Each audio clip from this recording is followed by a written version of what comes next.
Many modern games use combat as their main gameplay system, but this makes it hard for each of them to stand out from the rest, especially for an RPG.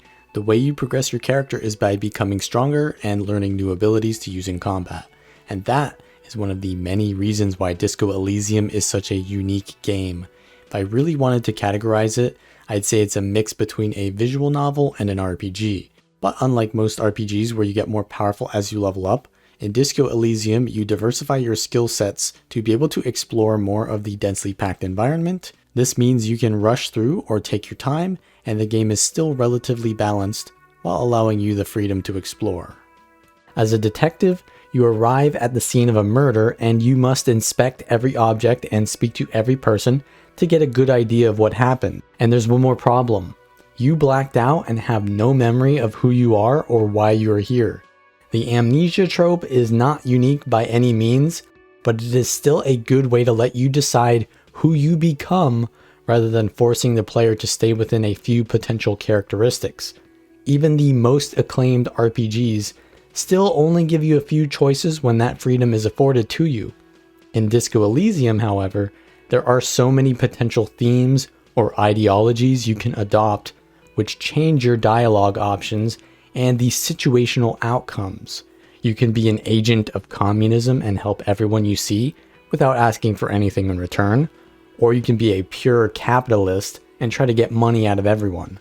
And money definitely has a purpose in the game, and there's a limited amount of it you can obtain, so you need to choose how to manage your income, which often shapes your character as well. Your skills are either intellect, which can help you to reason through the evidence given to you, or psyche, which lets you get better information from people you question. Physique can break through doors or pull out objects, and motorics enables you to sense and react to things quickly and accurately. It gets more complicated than that, though. Your skills also influence what dialogue options you have, and the interactions between your different intuitions not only provide you with more information to make better decisions, but they can be pretty funny too. You realize he's waiting for your name. This is your chance to come up with a really good name for yourself. Get creative. While these inner voices are some of the best dialogues in the game, they do add up, and when you consider most characters have long branching conversations, it can definitely become overwhelming on your first playthrough. I'm not saying I want the game to have less dialogue, but it's definitely going to turn away people who aren't into reading a lot. Thankfully though, the voice acting on like 90% of the dialogue makes it all easier to digest.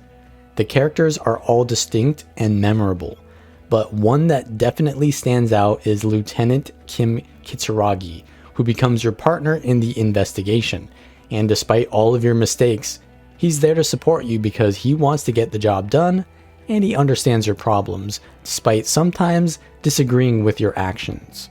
He is the perfect person to have by your side during what may be the worst week of your life.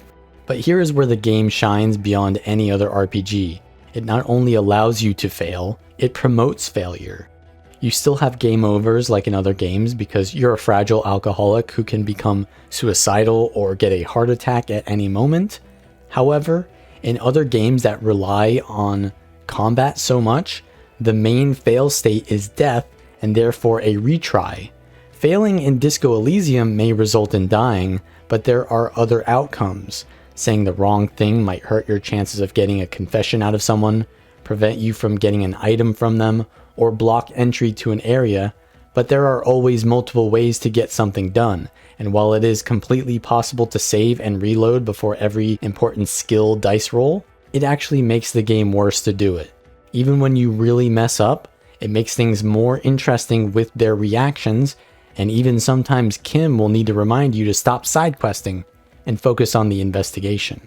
It represents coming to terms with your weaknesses and accepting that your actions have consequences.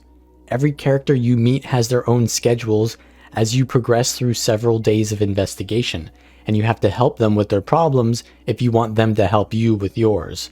While sometimes this can feel like fetch quests, understanding and managing the motivations of every character is necessary to get them to talk to you and to ascertain their involvement in the crime.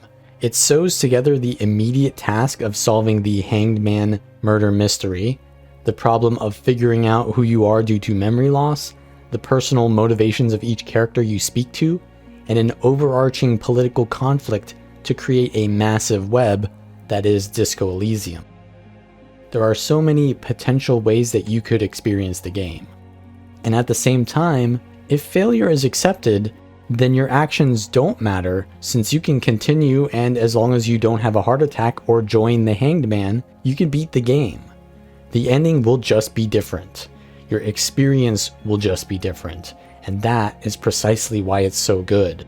The ending doesn't matter. The journey does, which is to me the most essential thing to a video game experience. Because once you reach the end, you're not going to remember how the game ended. You're going to remember the absurd reactions, the great ambience, and the funny moments, all while deciding your place in the expansive world of Revachol. And this is why the game is more than just an RPG or a visual novel. It is literature, which is why I would give the game a 9 out of 10. There are so many hidden interactions you will discover on a second playthrough, especially if you learn different skills, which adds to the replayability. The story is deep with an entire history that you can get immersed in, and you will go through a roller coaster of emotions. But before I spoil any more of it for you, let me know any game you would like to see me play next in the comments. Like this video and subscribe if you want more like it, and remember to always keep it hardcore.